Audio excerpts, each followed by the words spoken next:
Hello, my name is Mark Enoch, and my presentation has to do with motivation and self-efficacy in special education students, with a special regard to the secondary education students at Hempfield High School. The significance of this presentation comes from the idea that for all students, growth as a learner depends on their self-efficacy and motivation to learn. Self-efficacy is their belief that they are able to complete tasks, and the motivation to learn is how much they value what they're doing. Special education students have many different barriers to learning that can lead to lower self-efficacy and lower motivation to learn. And this is also an issue that has significance because at Hempfield High School, which reflects numbers the rest of the state, there are 12% of the student population who are involved in special education classes. So that is a large number of the student population whose self-efficacy and motivation to learn should be focused on. The first study that I found that dealt with this idea was called Motivations for Involvement. It's a preliminary investigation of parents of students with disabilities. Now, the authors of this study actually found that when parents are involved, both regular education students and special education students, those students have higher self-efficacy and they have higher motivation to learn. The only problem is special education students or parents of students in the special education program often are reluctant to take part in the educational process. Now, this study also found that when students attempted to involve their parents, they were much more likely to be active participants in the student's school life, which can lead to better self-efficacy and a greater motivation to learn in those students. Now, as far as a directive for a school district to go, as teachers, we are used to making calls to parents. We are used to reaching out to them. But we need to set in place systems where the students can start reaching out to their parents to get involved with education. Because the studies have shown that that is how students in special education get their parents involved, which will lead to better self-confidence as well as more motivation for them. The second study deals with special education students' self-efficacy in heterogeneous classrooms.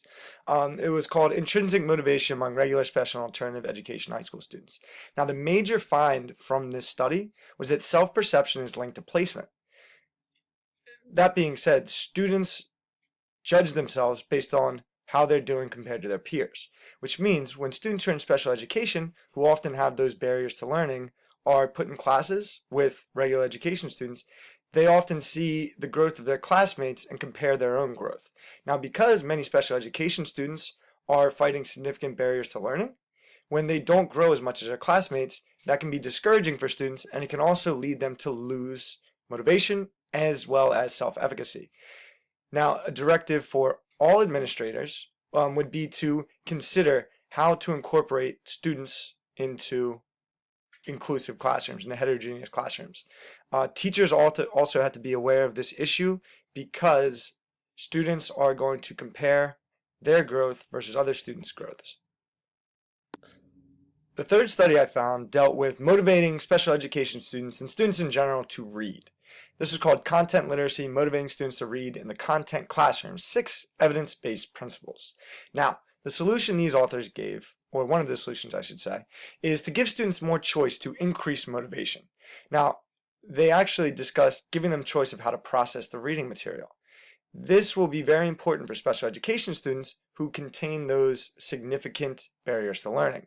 Now, the directive for this would to be give special education students as well as all students access to things like audiobooks, giving them a greater comfort when dealing with literature or reading material, which will have a positive effect on motivation. The next study dealt with the sources of writing self-efficacy beliefs in elementary, middle school, and high school students. Now, this dealt with all students in general, so it didn't have a focus on special education students. But the repercussions of this study have a wide array of possibilities.